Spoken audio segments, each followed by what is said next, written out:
I'm not very good at, that's why I'm sad that I'm not very good at drawing mates. This is Ava, 7 years old, happy, healthy, but how different life was as a baby. She had a rare form of liver disease and endured months of jaundice, infections and internal bleeds, to the point where her survival rested completely on getting a new liver. We were very aware that, the only hope of survival was this transplant, and we weren't getting these calls and nothing was coming up, and we were watching her die slowly in front of our eyes, minute by minute. 3 months they waited until the nurses rang. And they said, "We've had the call, we've got a liver." And I just fell to my knees and sobbed.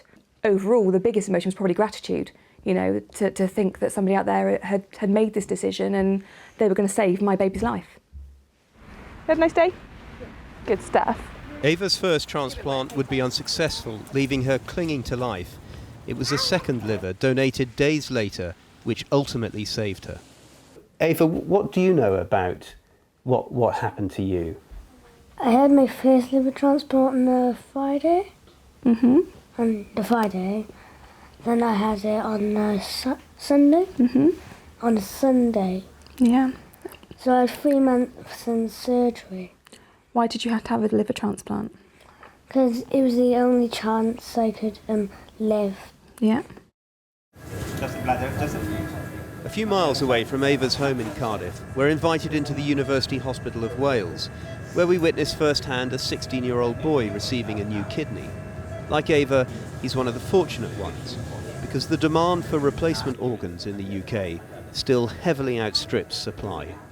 The problem is there just aren't enough transplant operations like this happening because there still aren't enough organs being donated, and this perennial shortage means around 7,000 people in the UK remain on a waiting list for a transplant.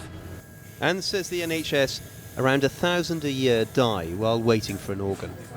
Across the UK, on average, 4 in 10 families will not consent for their relatives' organs to be donated after death, which is why the Welsh Government is trying something very different. From the 1st of December this year, it will be easier for people in Wales to choose to be an organ donor. If you do want to be a donor, you can either register a decision to opt in, or you can choose to do nothing, and it'll mean you've no objection to becoming an organ donor. So, unlike the rest of the UK, a system of presumed consent, unless you actively opted out, although families will still have a role in the ultimate decision. My feeling is actually it'll be easier for families to make a decision. They often wave, sort of sit on the fence a little bit, but the fact they've actively decided not to do anything, haven't opted in or out, the presumption living in Wales, being aware of the legislation, is of course that you support organ donation, like the majority of the population do, 90% of the population do. The legislation reflects the majority view within our society. I think that will provide them some comfort that they're likely to be making the right decision. This park was named after Richard. Yeah.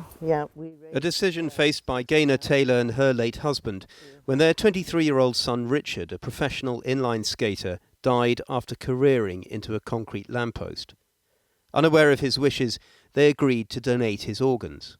His heart, his liver, his kidneys, pancreas and corneas.